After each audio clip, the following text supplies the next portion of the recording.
one of the challenges. The economic crisis was brought on by former Prime Minister Justin Trudeau, and you were his advisor. I think you would find. I think you would did not.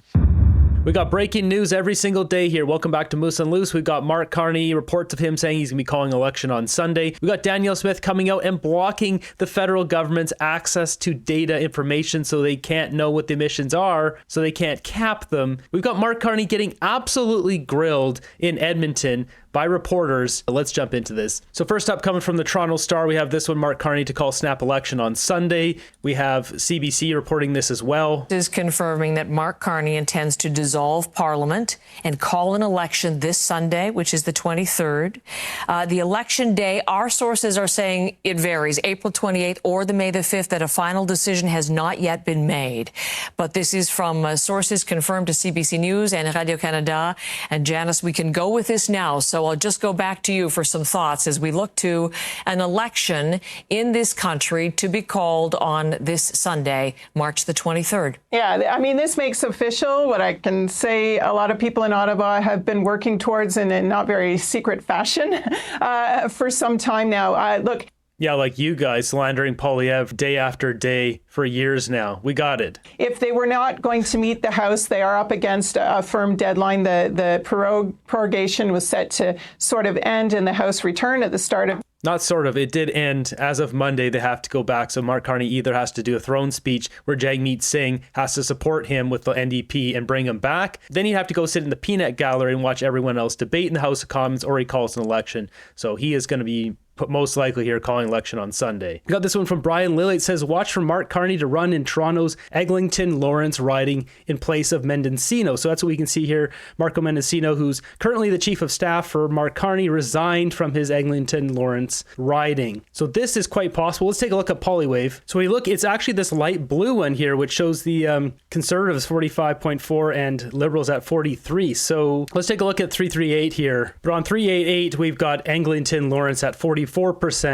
Liberal, 41% Conservative. So I don't know if that's a sure enough one for Mark Carney to take. He would want one that he guarantees him a seat. We got Marty up north posting this one. The government of Canada has now established the cost to build and deliver the first 3 ships at $22.2 billion, excluding taxes. That's over $7 billion per ship. In comparison, USA has built 74 Arleigh Burke class destroyers for around $2.5 billion per boat. So for the same cost, America can build almost 3 ships for every one we build. Why is that? Perhaps there's laundry machines running. More comparisons. We've got United Kingdom, $1.3 billion per ship. We've got India, $650 million per ship. So moving over to Mark Carney's press conference here on housing. He's got a housing announcement here, which is just ripping off Pierre Poilievre. But before I show you his housing announcement, I want to bring forward a new scandal that's come out. This one here from Blacklock's reporter showing documents show secret memo shows that the feds, the Liberals, knew they couldn't meet the housing targets despite repeated public promises to unlock the door to the middle class for millions. Justin Trudeau and the Liberals, Mark Carney as Justin Trudeau's advisor, they knew they couldn't meet these targets, yet they lied.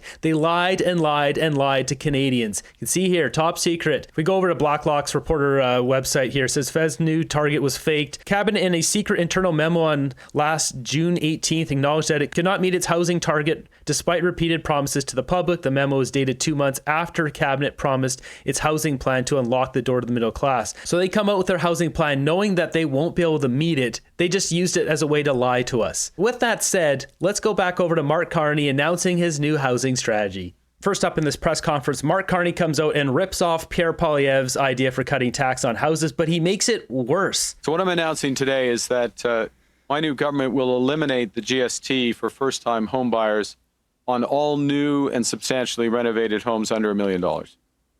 This is a big deal because first-time home buyers are the major purchasers of new and substantially renovated homes. This can provide up to $50,000 in savings for families entering the housing market. He ripped this off verbatim, up to $1 million, just like Pierre Poilievre. The main difference is Pierre Poilievre is taking off the tax off of all new homes, not homes bought by first-time home buyers. The only difference too is Mark Carney added substantially renovated homes, whatever that means. How does one qualify as substantially renovated? So essentially only new buyers get this discount with Mark Carney, where under Pierre Poilievre's plan, anyone who buys a new house, not just first-time home buyers. There's a big distinction there and a big difference. How about remove GST on everything? He keeps running Pierre plans, but he will never follow through with them. Just more liberal lies, you bet. He's not going to follow through with all these plans. Next up, we've got a reporter asking Mark Carney about his industrial carbon tax and how that helps Canada when America is deregulating. Check out this. The Trump tariffs proposed, they're a big threat to our industry. Yeah. They're deregulating in the States. They're getting rid of taxes, carbon taxes, all kinds of taxes and regulations to free up industry. You're talking about bringing in an industrial carbon tax and supporting the emissions cap in Alberta. How is that going to help Canadian industry in the face of this threat from the United States? Well, there's a couple of things, if I may, David. First is the question of access, reliable access to the U.S. market. And in order to have reliable access to the U.S. market, we're going to need a comprehensive renegotiation of our economic and security partnership with the United States. The American government has chosen to violate a number of aspects of that partnership. For reasons known only to themselves. They're putting a tax on Alberta oil that serves no purpose other than to raise the price to U.S. consumers. And more broadly, the taxes on steel and aluminum and other ones coming, or the tariffs, I should say, are outside the legal framework of CUSMA, USMCA. So we need to recast that. What we need to do in parallel is to make sure that our industry is as competitive as possible. And I'm much more interested in increasing the competitiveness of our energy sector, of our manufacturing sector, of our AI sector, and working with industry and with provinces on specific ways to get those reductions, as opposed to, and last point, which goes to your question, as opposed to having preset caps or preset restrictions on preset timelines. Thank you. Wow. So if you just read into what he said there, I mean, just the other day when he was in England, he was talking about how the only way for Canada to be competitive on the world stage is to impose carbon taxes on industry, because the EU is doing it, the UK is doing it. The EU and the UK are not dominating on the world stage. And he said he's going to focus on trying to get Alberta within those limits versus competing with the Americans. This is absurd. This guy is going to decimate industry in Canada. You're going to see the biggest drain of hardworking Canadians to America in human history. If Donald Trump makes it easy for Canadians to move to America with an easy green card, say goodbye to Canada. The bozo liberal supporters in this country, vote for this guy. The hardworking Canadians who actually pay taxes are all going to leave. The next question is amazing. He asked Mark Carney if he'll pay back the $500,000 that he just burned on flying over to Europe for his European trip, even though he wasn't elected federally by the people. You have not been elected in a federal election yet, and you recently flew to Europe on government wide-body jet at the expense of at least $500,000. So the question I have for you today, and maybe I'll say this before I ask the question, these people around you all paid for that flight, and you've not been elected yet. So will you commit to refunding these taxpayers for that flight? Well, it's an interesting question, way of framing it. Look, and I'm going to go back to... I'm going to allude to the question that was asked previously by Mr. Staples from the Journal and the situation that we're in as a country, which is we are in an economic crisis that's brought on.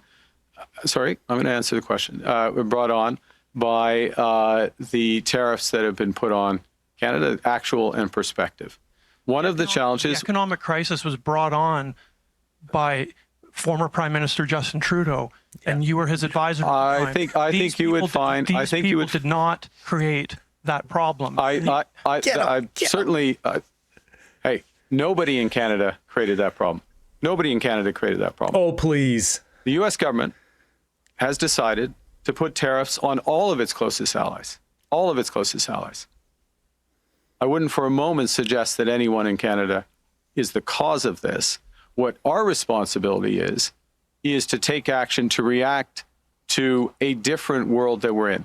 And part of the way we do that is we build out new partnerships, new opportunities, including opportunities. And I'm going to give you a specific one, and then I don't know if you have one more follow-up, but I'll give you a specific example.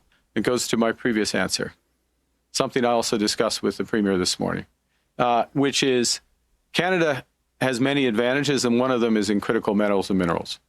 One of the issues is how are we going to develop the trade routes and the trade corridors rapidly in order to export those critical metals and minerals? And who are our clients for that? Who are our customers? Do we only have one customer to the south of us, the customer that's attacking us, that doesn't respect the trade agreements that they signed?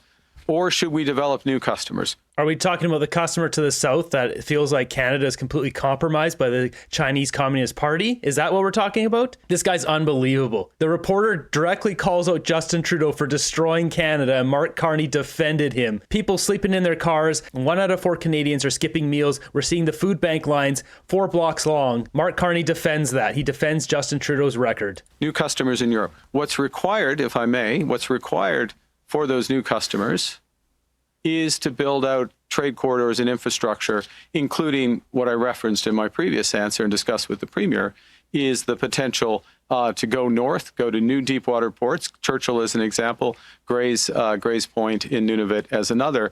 And that creates a whole new set of opportunities for Albertans as a whole, for people across the country, for these hardworking people around me and those like them in the trades. And that's what my job is. I'll take that as a no then. No, you'll take that as a very comprehensive answer to your question. Oh, that's what he's going to take it as. You'll take it as a comprehensive answer. Ooh, this guy's got a spicy edge to him. He does not like being challenged. Mark Carney can't handle the heat here with the reporters. Obviously, now with this announcement, why is it important for you to build up a Liberal presence in Edmonton and Alberta, and what impact do you think this might have on an upcoming election? Well, I'm Prime Minister of all of Canada, and the government serves all of Canada, and Edmonton's a hugely important part, obviously, of our country. So it's not. This guy doesn't know what to say. This is embarrassing. Not tied to electoral timing. It's not tied to any specifics. This is, but I was just kind of going off that. I mean, how are you hoping, as we're looking further now into election, that you can build up the Liberal Party in Alberta? Well, look, I'm an Albertan. I grew up here, and Albertans are practical people, and they judge people on results and what they expect for those results, and Yeah, let's look at the results. This is the results. GDP per capita grown in the past 10 years. America, 20.7%. Canada, 0.5%. We're second last in the OECD. That's the Liberals' results right there. And Mark Carney as economic advisor to Justin Trudeau. So anyone who votes for the Liberals is an absolute bozo. You know, the Liberal Party has a ways to go here, but we have very strong candidates. We'll have even more strong candidates, and the candidates for the Liberal Party have already been proven as the worst scandalous, corrupt villains ever. We're offering a way of positive change for the country. And, this is a positive province. It's a province that knows how to get things done. Alberta is a pissed off province because the Liberal government has screwed over Albertans for decades, going all the way back, Pierre Elliott Trudeau, Justin Trudeau, all the way through. This is ridiculous. Next question is, will you be calling an election this weekend? That is word on the street, as I showed you earlier. Something I've noticed with Mark Carney, when he goes to lie, he always does this. He does one of these kind of motions across his face just before he tells a lie. And also, if he's hiding something, look at the corners of his mouth. They always flex up a little bit just before he answers. Just watch his mouth right here. Travis McEwen, CBC News. Will you be calling an election this weekend? You catch it? He does that little smiley thing when he wants to hide something. Will you be calling an election this weekend? Fair question. The first person who will know whether the recommendation to call an election, it will be the Governor General as for a convention. What's clear, Travis, is that in this time of crisis, is that the government needs a strong and clear mandate We're offering a positive vision for the country, a vision of action. You can see the action. You're offering nothing. He's going to call election. He's trying to hide that info. He doesn't want to just divulge it right now, but the answer is yes. He's going to be calling it on Sunday. And that's happened. I haven't been Prime Minister for a week yet, and you can see what we've done thus far. We can do even more with that strong and clear mandate to move forward for the country. What have you done? You've done nothing. You wasted $500,000 getting humiliated in Europe. Congratulations. What do you think of Mayor Sohi as a potential Liberal candidate to run in Edmonton in an upcoming federal election? I think the following. I'm a great admirer of Mayor Sohi, and I think he served. Awful question. These people asking bad questions. There's very limited opportunities to question Mark Carney, and asking him about Mayor Sohi, whether he's going to call an election. We know he's going to call an election. Ask about his conflicts of interest. Ask him why Brookfield didn't pay $6 billion in taxes and evaded Canadian tax law. Come on, ask him real questions here. He served Edmonton and Canada nobly as a member of Parliament. He served. Edmonton mayor is not a noble guy. He's a scandalous guy himself. This is ridiculous. We also got Danielle Smith coming out and blasting Mark Carney, putting in new rules and regulations to protect Alberta. It says here Mark Carney will maintain oil and gas production cap, Environment Minister says. So this is coming from Terry Duguid, the new Environment Minister. And, well, Alberta doesn't like this. They don't like these production caps. So what are they going to do? They're going to make it so the federal government can't see their emissions. That's what we have here. Danielle Smith coming out with this letter explaining this whole situation here. The last decade of Liberal NDP government, multiple destructive energy policies have resulted in more than $280 billion in projects being delayed or canceled or shut in by the proponents. These are projects that would have created tens of thousands of jobs. The Liberals do not care about Canada. All they care about is their ideological pursuit, pushing a green agenda, which they have investments in. We see stuff like heat pumps coming from Train through Brookfield Asset Management, Mark Carney the chair of. Why was Justin Trudeau pushing heat pumps so strongly? Mark Carney and his company there were being enriched by it. Here we have Danielle Smith saying enough is enough. We're announcing that government will introduce amendments to the Critical Infrastructure Defence Act to protect essential infrastructure, which in turn protects Alberta's economy and its people. Some amendments are focused on the southern border. Earlier this year, we created a 2-kilometer deep zone in Alberta's side of the Canada-US border and deployed the interdiction patrol team to secure it. Now we're moving that zone into the Critical Infrastructure Defence Act, so the definition of essential infrastructure is listed in one place. Alone, this would be just a bit of legislative housekeeping, but the amendments don't stop there. They also designate oil and gas production sites and facilities where emissions data and records are held as essential infrastructure. This amendment to the Critical Infrastructure Defence Act provides an extra tool to safeguard essential infrastructure from interference, and that includes interference from Ottawa.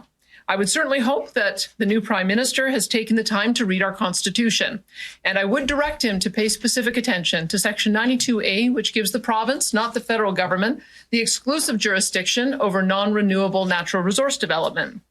Alberta will continue in its pursuit of doubling our oil and gas production to meet the growing global demand for energy, and we will not let Ottawa stand in our way. We will not tolerate the continuous unconstitutional overreaches made by the federal Liberal government. Measures like the emissions cap, the net zero electricity regs, the net zero electric vehicle mandate, and the energy industry advertising ban must be stopped now. And make no mistake, Alberta will do whatever it takes to shield our economy from the Liberals' growth-killing lunacy. These amendments we're introducing today would include denying federal workers access to our facilities and the information they contain. I will continue to fiercely and unapologetically stand up for Albertans and defend the best interest of our province, our economy, and our industry. Danielle Smith not playing around here. Mark Carney has declared enemy on our society and the system of government that protects the rights and freedoms of individuals. Western society is morally rotten. If you're not familiar with this quote here, this is from Mark Carney's book, Values. Mark Carney doesn't like our Western society. He wants everyone to ride a bike or snowshoe to work. Take note, Scott Moe. Follow suit. There we have it. Liberals lying again. Mark Carney ripping off Pierre Poilievre's housing strategy, but making it worse. But more importantly, out of that press conference, we just see Mark Carney, when he gets questioned hard questions, he gets nasty and snaps back. He did not like that question about oil and gas emissions cap, and he came out and said he doesn't care about competing with America. He said he's going to work on getting Alberta's emissions down versus being competitive. Mark Carney is going to destroy Canada.